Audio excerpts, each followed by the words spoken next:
Scam के नए नए तरीके अपना रहे हैं ये साइबर अपराधी। लेकिन अगर आप इन तरीकों के बारे में पहले से ही जानते हैं तो आप इनसे बच सकते हैं। इसीलिए इन तरीकों के बारे में सारी जानकारी हम आपको लगातार इस कार्यक्रम में देते रहते हैं। नमस्कार, आप देख रहे हैं साइबर अलर्ट। आपके साथ मैं हूं ममता चोपड़ा।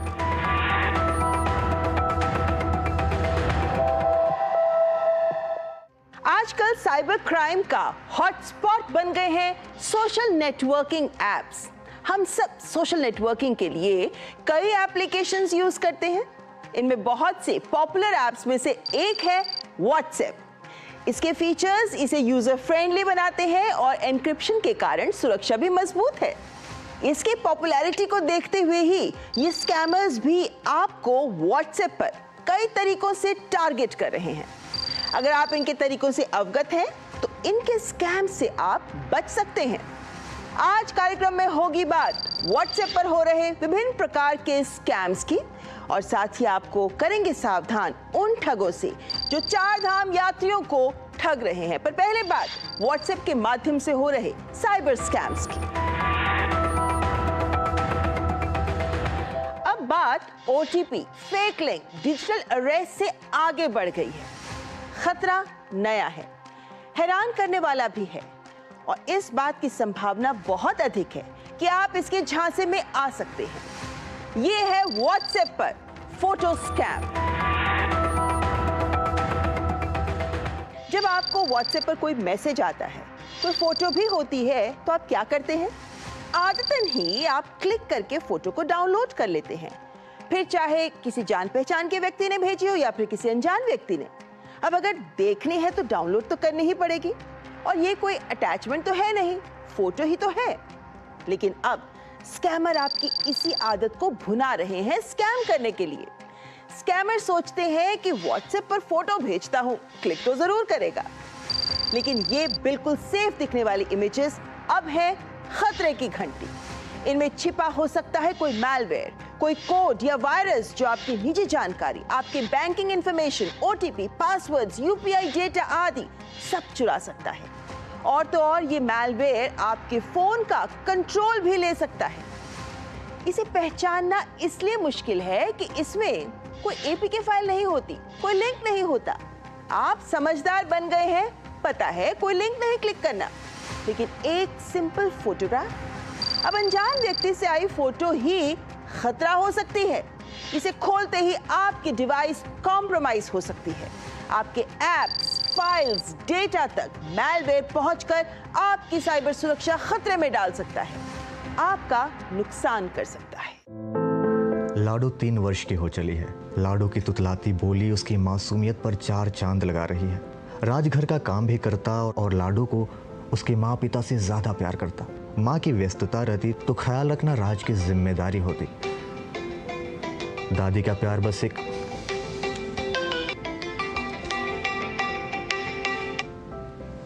हेलो सर मैं कस्टमर सर्विस सेंटर से बात कर रही हूँ। Customer service? कौन सी कस्टमर सर्विस? सर मैं आपकी ही फोन कंपनी से बात कर रही हूँ। आपको व्हाट्सएप पर एक फोटो भेजी है, जरा देखिए, क्या आप इन्हें पहचानते हैं? अरे छोड़ो भी, पता नहीं कौन कॉल कर रहा है। रॉन्ग नंबर है ये। अरे अच्छा, इसी नंबर से तो कॉल आई थी। कुछ पिक्चर भी भेजा इसने। क्या पिक्चर भेजी है जरा देखो तो। अरे कस्टमर सपोर्ट नाम का ये ऐप अपने आप कैसे डाउनलोड हो गया? मेरा फोन भी हैंग होने लगा। ये ओटीपी कहाँ से आया? अरे 1 लाख निकल गए। ये भगवान।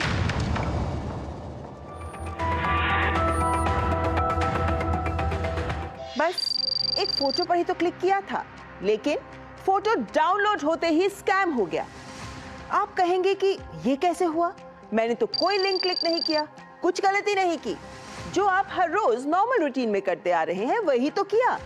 इट्स नथिंग रॉन्ग, है ना? But not any more. अनजान नंबर से आई फोटो नहीं, फ्रॉड है। आपकी संवेदनाओं से खेलते हैं ये अपराधी। उदाहरण के तौर पर आपको व्हाट्सएप पर फोटो के साथ ये मैसेज आएगा कि ये बच्चा कहीं खो गया है, इस फोटो को ध्यान से देखें, कहीं इस बच्चे को देखें तो तुरंत इस नंबर पर कॉल करें। एक पिता की ओर से अपील है। जाहिर है आप तुरंत फोटो को देखेंगे कि एक बच्चे से जुड़ा मामला है, मदद करनी चाहिए। आइए जानते हैं कि ये होता कैसे है। इसमें स्टेगनोग्राफी की तकनीक यूज की जाती है। स्टेगनोग्राफी यानी गुप्त लेखन, एक ऐसी तकनीक जिसमें किसी संदेश या फाइल को इस तरह छिपा दिया जाता है कि देखने वाले को पता ही ना चले कि वहां कोई जानकारी छिपाई गई है। जैसे किसी फोटोग्राफ में एक गुप्त संदेश छिपा देना, किसी ऑडियो या वीडियो फाइल में कुछ डेटा इस तरह डाल देना कि वो सुनाई या दिखाई ही ना दे, किसी टेक्स्ट फाइल में शब्दों के बीच में स्पेस में या फिर स्पेलिंग में गुप्त जानकारी छिपा देना।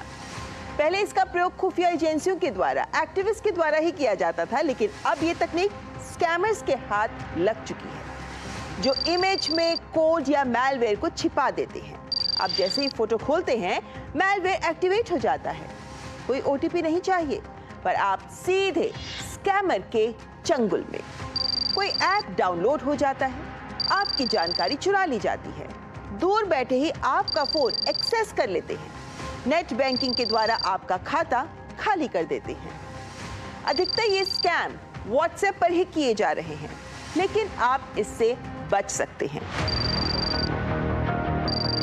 देखिए, किसी भी चीज में अगर कोई चीज छुपा के पेश की जाए तो उसे स्टेगनोग्राफी कहते हैं। जैसे एक पिक्चर के अंदर कोई कोड है, वो स्टेगनोग्राफी से हिडन है। अब क्यूआर कोड क्या है? क्यूआर कोड एक लिंक ही तो है जहां से आप पेमेंट कर रहे हो, बट ये गुड यूज हो गया ना। आपने इंफॉर्मेशन छुपाई, लेकिन वो एक गुड यूज है स्टेगनोग्राफी का। किसी चीज को छुपा के प्रेजेंट करना और किसी डेटा को छुपा के एनक्रिप्ट करके कहीं ले जाना जो दिखे ना, गुड यूज में आता। लेकिन अगर आप किसी को हैक कर रहे हो तो ये उसका बैड यूज हो जाएगा। तो स्टेगनोग्राफी बहुत तरीके से होती है। एक वीडियो है जिसको एक पर्टिकुलर स्पीड पे अगर आप प्ले करोगे तो आपको दिखेगा कि इसमें कुछ गड़बड़ है।